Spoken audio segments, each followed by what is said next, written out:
Who is the Mandalorian? What does a spaceship toilet look like? And finally, who was that cute baby Yoda creature? Hi, I'm Tim, and you are watching Awesome Movies. Let's see how The Mandalorian explains some major and minor but vital details of the Star Wars universe. Attention, spoilers ahead. Timeline gap.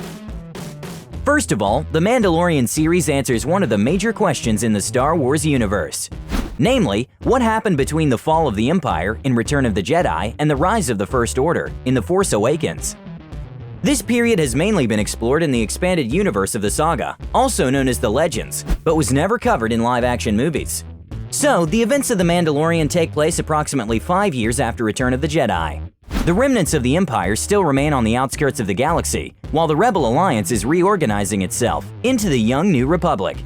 But for the time being, the Imperial money is still in circulation, and Imperial generals are still influential somewhere on the Outer Rim. Who is the Mandalorian?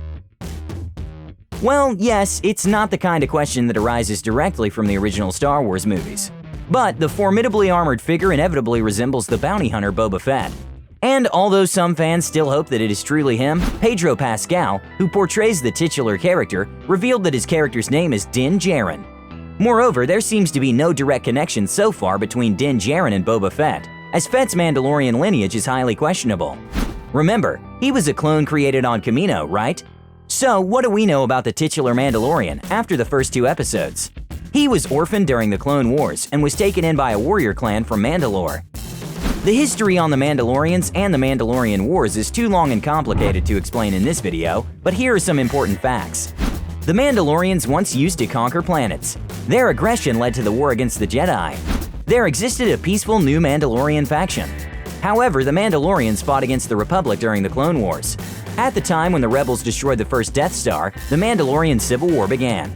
At the time when the series takes place, many Mandalorian clans are scattered on different planets.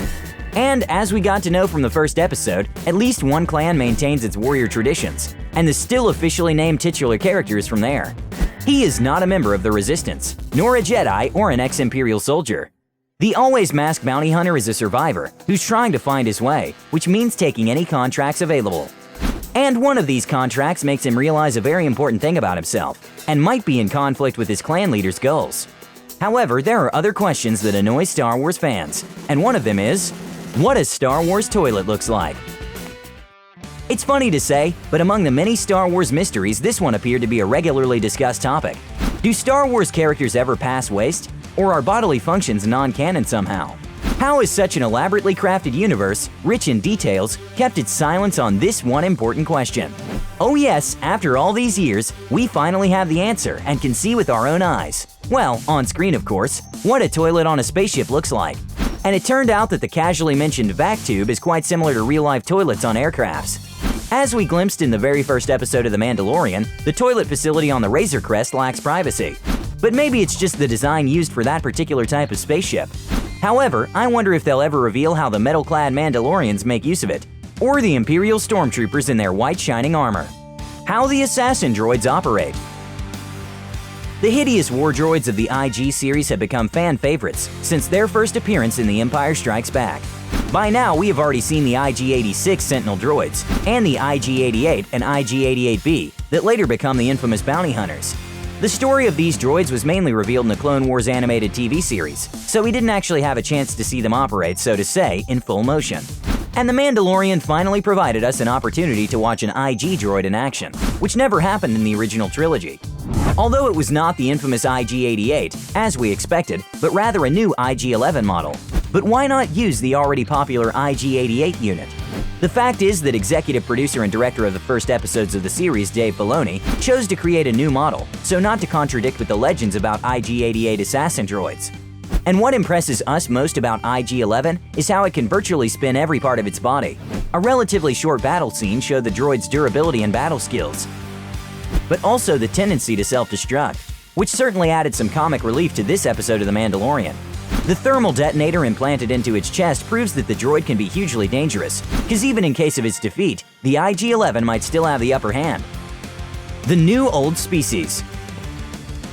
Longtime Star Wars fans have always enjoyed the diversity of bizarre species in the Star Wars universe. The very first episode of The Mandalorian introduced a new blue-faced amphibious humanoid race called Mythrol. And in the second episode, we meet the hospitable Ugnaught with his thick layers of jowls. And it's always fun to see familiar characters too, and The Mandalorian gives them plenty. I'm talking about the thievish Jawas, of course. But even before the Jawas, we see a squid-faced Quarren, a representative race, which first appeared in The Return of the Jedi. We also meet a member of the Kubaz race in the icy landscape at the beginning of the first episode.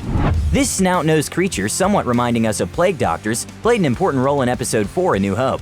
This character later found a place in the expanded universe of Star Wars as a master purveyor of criminal information, and his name has been revealed to be Gurinden.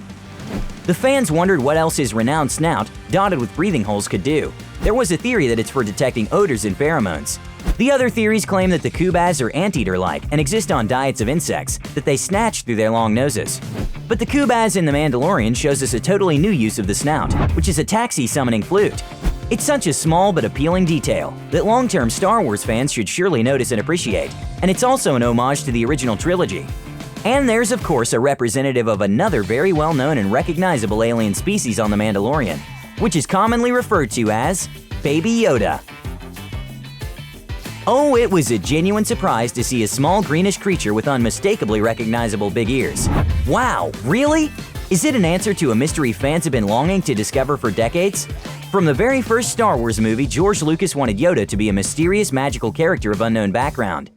The only thing we knew for sure was his immense force sensitivity, and the child proves that these traits are quite common for this species, even at a relatively young age. By the way, what's the species' name? Before The Mandalorian, we knew of only two representatives of this race in official Star Wars canon, Yoda and Yaddle, both Jedi Masters with exceptional force powers. But their origin, and even the name of the race, have never been revealed or explained. Of course, there were different fan theories about it, but the setting of the Mandalorian series already offers even more of them.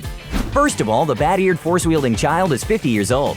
It means that it originates close to the beginning of the Clone Wars. Is it a product of clone technology? Can it be a clone of the most iconic Star Wars character, Master Yoda himself? The fact that Dr. Pershing is very interested in this bounty may be indirect evidence of it. The other theory is that the child comes from the unknown regions of the galaxy. Maybe the whole Yoda race originates from those regions? But whether the child comes from there or should be returned home is yet to be discovered. It's no doubt, though, that the appearance of the small green creature starts the most significant storyline of the Mandalorian series. Where will it lead? We can only wait and see. What are your ideas about the origins of Baby Yoda? Do you think that there are any questions from the canonic Star Wars that have been left unanswered? Let us know in the comments below. And as usual, don't forget to subscribe to our channel.